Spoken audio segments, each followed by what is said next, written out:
Assalamualaikum warahmatullahi wabarakatuh. Kembali lagi dengan saya Irsyadillah Fakih. Pada video kali ini, saya akan sharing sedikit ilmu tentang determinasi seks atau penentuan jenis kelamin dan tautan seks. Jadi kita akan membagi video ini dalam dua sesi. Sesi pertama akan membahas tentang determinasi seks dan sesi kedua akan membahas tentang tautan seks. Determinasi seks sendiri merupakan penentuan jenis kelamin pada suatu organisme yang ditentukan oleh kromosom seks atau gonosom. Faktor yang mempengaruhi penentuan jenis kelamin itu ada dua. Yang pertama, faktor lingkungan, dan yang kedua, faktor genetik. Faktor lingkungan sendiri merupakan di mana lingkungan itu dapat merubah kadar fisiologinya. Contoh organisme atau individu yang penentuan jenis kelaminnya dipengaruhi oleh lingkungan adalah buaya dan penyu.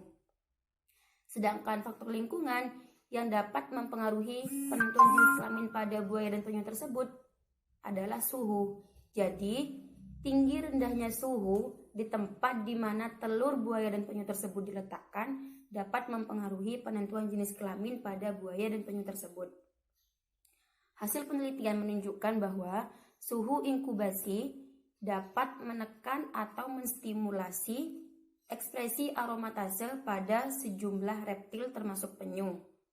Sedangkan aromatase sendiri merupakan kompleks enzim yang dapat merubah androgen menjadi estrogen. Ekspresi aromatase dan aktivitasnya dapat ditentukan oleh lingkungan, misalnya suhu dan hormon sintetik. Sebagai contoh, pada beberapa reptil, peningkatan suhu setelah stadia perkembangan awal dapat meningkatkan ekspresi gen aromatase, sehingga seks yang akan dihasilkan itu adalah seks betina. Begitupun sebaliknya, peningkatan suhu dapat dihambat dengan menggunakan inhibin aromatase, sehingga seks yang akan dihasilkan itu adalah seks jantan.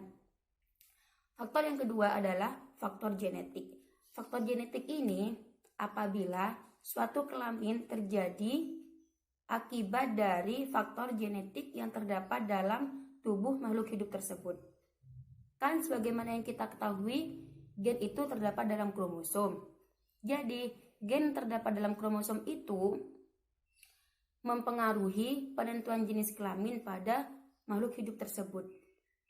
Ada 5 tipe penentuan jenis kelamin, yaitu yang pertama tipe XY, yang kedua tipe XO, yang ketiga tipe ZW, yang keempat tipe ZO, dan yang terakhir adalah tipe haploid diploid. Tipe yang pertama adalah tipe XY. Tipe XY ini terdapat pada mamalia dan Drosophila. Manusia kan mempunyai 46 kromosom. 44 atau 22 pasang kromosom itu merupakan autosom. Sedangkan satu pasang kromosom lagi merupakan kromosom seks. Manusia mempunyai kromosom X dan kromosom Y.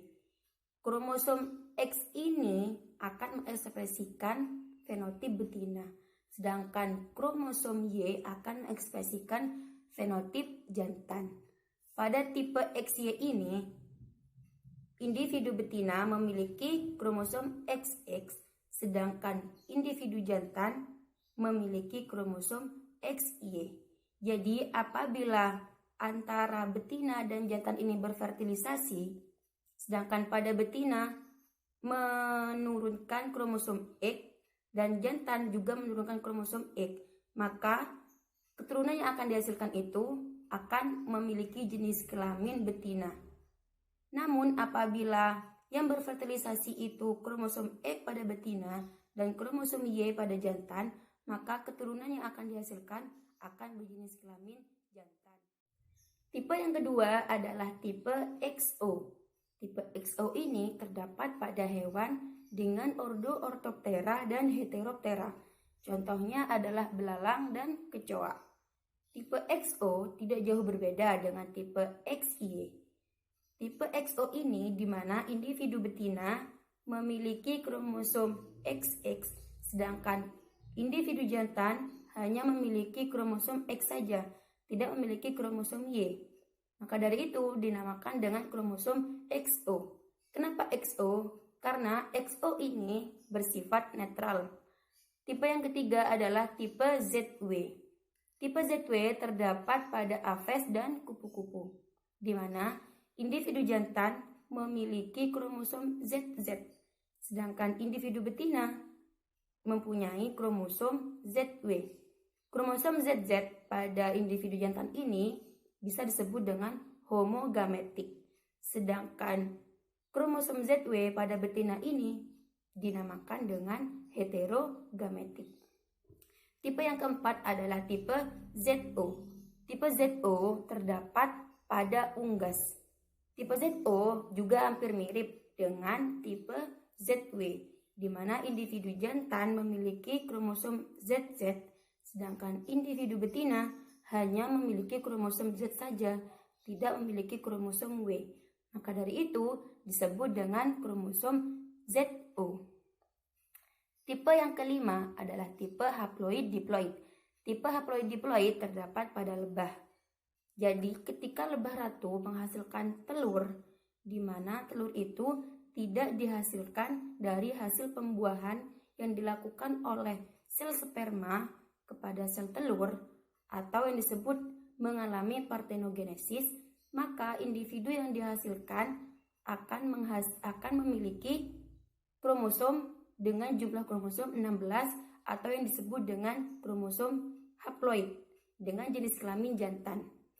Begitupun sebaliknya, ketika lebah ratu menghasilkan telur, di mana telur itu dihasilkan dari hasil pembuahan yang dilakukan oleh sel sperma kepada sel telur atau yang disebut tidak mengalami partenogenesis, maka individu yang dihasilkan akan memiliki kromosom sebanyak 32 kromosom atau yang disebut dengan kromosom diploid dengan jenis kelamin betina. Dari penjelasan tadi pastinya teman-teman paham kan tentang determinasi seks itu apa, faktor-faktornya apa. Dan sekarang akan dilanjutkan dengan sesi kedua, yaitu tentang tautan seks. Tautan seks sendiri merupakan sifat-sifat yang terpaut kepada kromosom seks. Hal ini terjadi akibat adanya hubungan antara gen-gen yang ada di dalam kromosom sedemikian rupa, sehingga sifat yang ditentukan oleh gen itu lebih sering muncul pada satu jenis kelamin saja daripada jenis kelamin yang lainnya.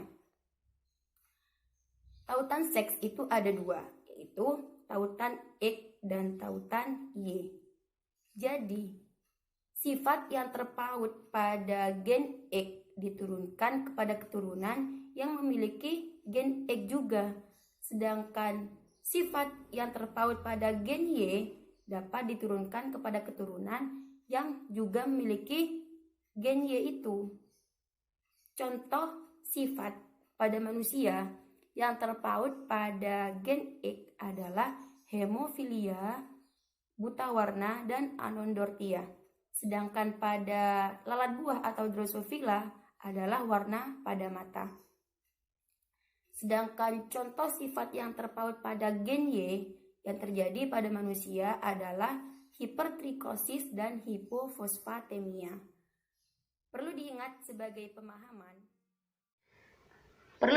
sebagai pemahaman bahwa pada keturunan jantan, kromosom X berasal dari induk betina, sedangkan pada keturunan betina, kromosom X itu berasal dari kedua induk.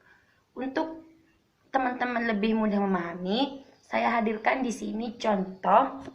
Di sini ada wanita normal yang disimbolkan dengan XC besar dikawinkan dengan pria buta warna yang disimbolkan dengan XC kecil Y dengan gamet sebagai berikut, dan dikerjakan dengan menggunakan papan catur untuk lebih mudah melakukan persilangan. Maka nantinya F1 yang dihasilkan adalah XC besar XC kecil banding XC besar Y dengan rasio 2:2. Fenotipnya wanita normal karier banding laki-laki normal dengan persentase sama-sama 50%. Sedangkan di sini wanita buta warna yang disimbolkan dengan XC kecil dikawinkan dengan pria normal yang disimbolkan dengan XC besar Y dengan gamet sebagai berikut, juga dikerjakan dengan menggunakan papan catur, maka nantinya F1 yang dihasilkan adalah XC besar XC kecil Y, dan fenotip yang dihasilkan adalah wanita normal karier banding pria buta warna dengan persentase sama-sama 50%. Dari contoh-contoh berikut, pastinya teman-teman paham kan apa yang disebut dengan tautan seks. Akan tetapi ini contoh yang saya hadirkan hanya contoh sifat yang terpaut pada gen X. Sedangkan sifat yang terpaut pada gen Y, teman-teman mungkin bisa berlatih sendiri atau bisa mengerjakan sendiri di rumah ya. Karena untuk memahami genetika itu perlu banyak berlatih dan mencoba. Mungkin hanya itu yang bisa saya sampaikan. Kurang lebihnya mohon maaf. Wassalamualaikum warahmatullahi wabarakatuh.